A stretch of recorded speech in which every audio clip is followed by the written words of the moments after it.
On the court, ball dribbling, cashing checks. College hoops, beats, pump, breaking necks. Guns, picks in the air, we ain't playing nice. Best rolling, paper stacking straight ice. Double units fired, man, winners only. Player props hitting, no rolling lonely. Bankroll swole, just stacking that cheddar. Breaking ankles daily, no one do it better. Let's keep dancing, cannon shots fired. Cashing best clips, reloaded, never tired. Have ourselves a day, straight up ballin'. Every show lit, you know we all in. Hit the hardwood, buzzers buzz, call it lit. Numbers crunch, strategy so legit. Hey, what's going on, everybody? After the first four have just played, that means the tournament has kicked off. And man, oh man, and the NIT for that matter. We are back here live on a Tuesday night to talk a little Wednesday night basketball. It is GunzPicks. I'm the host of the most important podcast. I'm the self-proclaimed CBB GOAT himself, and you're watching the Breakin Ankles show. And man, oh man, did we have ourselves a little bit of a day. Best bet was UNC minus 4.5. Too easy, drill sergeant. Too easy. San Diego State was never in that game.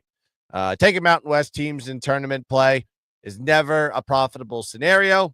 And of course, fading UNC in the tournament when they consistently play bad during the regular season. They come into the tournament and lo and behold, they're a Sweet 16 team before you can blink an eye. Michael B in the chat says, "What up, Guns? How you doing, my friend?" Said, "Hope your day was going well. Chattanooga was a sweat." Was a sweat. That was a sweat, but we got there. That was a double OT sweat. That was going to be a little bit of scary scenario there. And of course, San Diego State is pathetic. Absolutely crazy. They were just a team that was just not playing good basketball now. And I kept saying it. I'm like, UNC last 9 games, 8-1 straight up. No, I think they were like 9-1 straight. I can't remember what the numbers are now. Maybe the only 2 losses were to Duke. So, I mean, are we going to really think that San Diego State is a caliber team to stop the UNC juggernaut of an offense when they were playing exceptionally well? They came back in that game in the ACC tournament versus Duke. Almost beat them, too. Only lost by 3, but they were down a bunch. So that team is going to be feisty here going into the first round. I pity the fool who's going to be playing them. Can't remember if it was going to be Illinois or the other two. Shoot, I can't remember. But, yeah, I might be taking UNC again.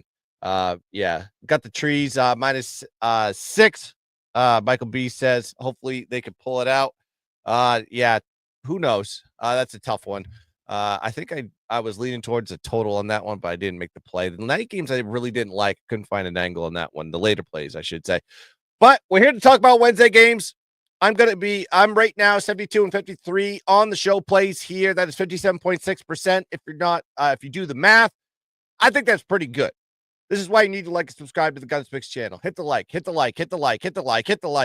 thumbs up, hit the bell, hit everything to get me in the algorithm. All algorithms of YouTube deeps fit. And we'll just keep this train rolling along. Share this with your friends. Trying to get the views up, baby.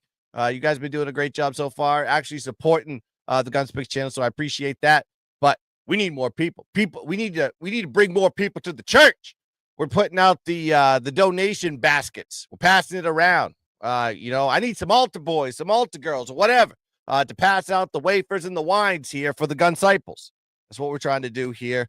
And Michael B says it best. I mean, as a gambler, he knows 55, anything above 55 is money. 57.56% currently. All right. Let's talk about the plays that paid the bills. Let's start with the first one here. We're going to the NIT first, and then I'm going to give you a play for the first 4 tomorrow. Let's talk Utah Valley versus San Francisco. This is War Memorial at Sombrato Center in San Francisco, California. This is going to be an 11 p.m. East tip-off. Yes, late night degenerate special on a Wednesday. It's March. You got to learn to stay up. All right, let's talk about these two teams statistically, right? So you have Utah Valley, 178th in offensive efficiency, 173rd in field goal percentage, 144th in offensive rebounding, 213th in three-point percentage, and they're 286th from the charity stripe. On the defensive side here for San Francisco, I think they're going to match up pretty well because their defense is actually their strength this year. 51st in defensive efficiency, 81st in opposing field goal percentage, 88th in defensive rebounding, and they're 4th at defending the three. Granted, Utah Valley is not a good three-point shooting team. They're not a good free throw shooting team for that matter. I don't see their offense being very good against that San Francisco defensive angle there, especially at home. Then you got to look at San Francisco offensively, 291st in offensive efficiency, 81st in field goal percentage, 209th in offensive rebounding. That's going to be a key factor. And they're not very good on the free throw line either, 207th in the country on the charity stripe. And then you got UVU.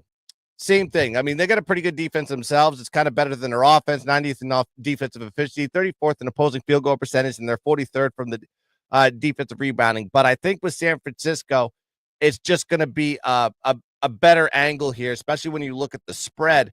Then you got to look at the angles in this game. Big advantage on the defensive side here for San Francisco versus that bad UVU offense.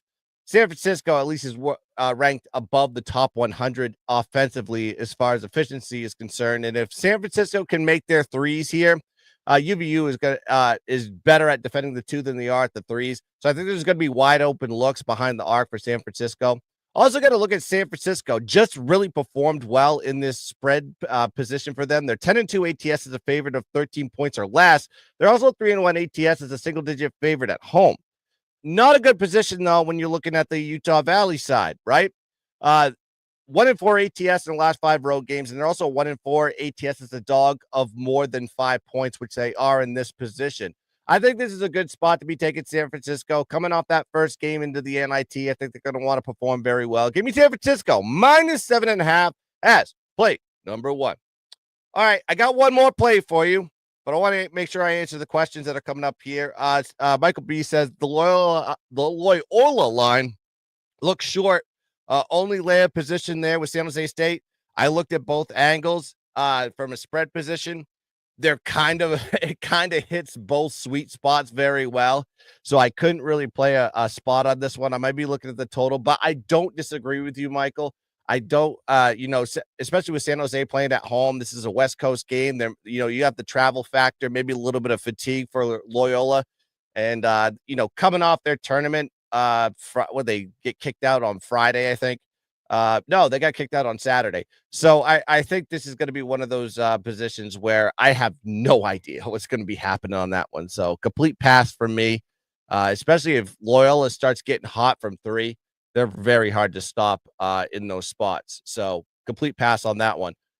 But I do have a best bet. Before I do that, like and subscribe to the GunzPicks channel. Hit the thumbs up if you like the content that's coming on this channel. That's all I ask for giving you this information for free.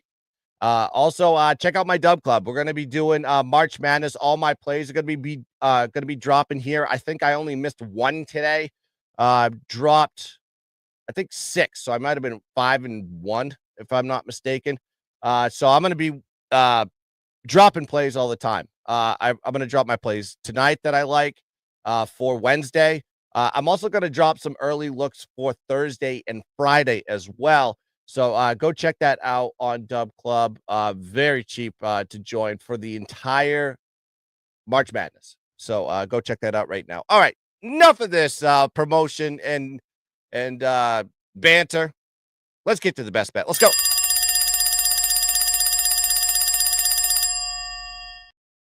Man, my brain is fried, but it's the only way to live, baby. Let's talk about the first 4. Let's talk about the play-in game. We're talking Xavier versus Texas at Dayton Arena in Dayton, Ohio. 9:10 p.m. East is the tip on this one Wednesday. Now you got to look at them from a statistical standpoint. I think the key to this matchup is going to be this Xavier's free throw shooting and the amount of attempts on the line that they're going to get. If you know anything about the stats with Xavier, they're 8th in free throw percentage. Texas is ranked 319th in opposing free throw attempts per game. So if anything, I think Xavier is going to get a lot of attempts on the charity stripe. Then 3-point shooting opportunities is going to be a key factor here for Xavier because Xavier is ranked 6th in the country in 3-point percentage, and they're facing a Texas defense that's ranked 144th in opposing 3-point percentage. So they don't defend outside the arc very well, which is going to give Xavier 2 key opportunities here that usually lead to spreads, cashing tickets as far as the spread is concerned. Free throw shooting and 3-point shooting. And if Xavier can accomplish those in this game, they're going to be all right. If we look at the rest of the stats on this one, you have a Texas defense that's ranked 56 in defensive efficiency going against a Xavier offense that's ranked 52nd in offensive efficiency. And then Texas's offense is ranked 37th in offensive efficiency, but not a strong shooting team. They're 95th in the country in field goal percentage, and they're 190th in offensive rebounds. Then you got a defense there for Xavier that's been decent at best. They're top 50 at least. 44th in defensive efficiency. They're very good on the board, so I think that's going to be a factor in this one as well. Second chance opportunities may be limited here for the Texas Longhorns. They're 14th in the country in defensive rebounding. Now you got to look at Xavier from a spread perspective, because this is one of those short favorite spreads that Xavier seems to outperform in these key spots. 10-2 ATS is a single-digit favorite this year. They're also 7-1 straight up, 6-2 ATS in their last games, 8 games overall. So almost a similar type of analytics when you look at that from UNC, like tonight. They're just playing very good basketball right now. Granted, they didn't win their conference or anything like that, but they went into this position, and they've been playing very good, especially in their last 10-game sample size. And then when you look at the Texas side, while they've won 3 out of the last 5 games, they're 4-8 straight up, 3-9 ATS in the last 12 games. So who's really the hotter team here? I know Texas has done well in a small window, but Xavier's just been really heating up at the right time. And you're seeing them here as a favorite for a reason. So I'm going to be taking another favorite here in the play-in game at 9-10 once again. Give me Xavier. And I got it at -2.5. I think there's 3 and 3.5s on the board. It's all good. Xavier's going to win this one easy. Give me Xavier -2.5 as my best bet for Wednesday. All right. Michael B says, good point on Loyola. Yeah, that's just a weird spot for them, especially after the travel all the way there. Where's the motivation in that game as well? They're a team that likes to be in the tournament. Then you got, he goes, I like Xavier. I don't think Texas has the answer for Fremantle in the past. No, I don't think so either. This Xavier team has the ability to be a little bit of a sleeper to get to the Sweet 16, in my opinion. You look at their path and the teams that they have to face, I think there is a very decent possibility that we could ride this. If they do get past this play-in game, there's a good opportunity for them to ride all the way through the first weekend, at the very least. So watch out for this team. That's what I'm going to say about that. But we'll see. That's what the beauty of the tournament is. You don't know what's going to happen. Last year, it was really chalky. A lot of the favorites and a lot of the teams that were supposed to be there or everybody thought was going to be there ended up being there. Now we may have this crazy tournament similar to maybe what we had in 2022, where everything was a little bit cattywampus. And of course, a 4 seed ended up winning the tournament.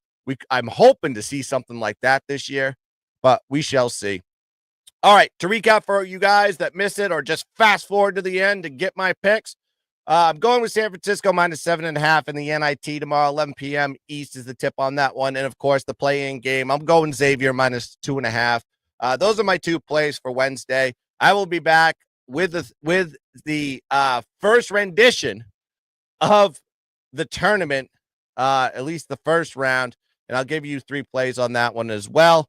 But if you want the rest of my plays, you want everything, got to go to Dub Club. I'm dropping them tonight, and I'll drop a few more, of course, before the games tip off on Thursday and Friday. But that's going to do it here for the Breakin' Ankle Show. I am GunzPicks. Let's cash some tickets.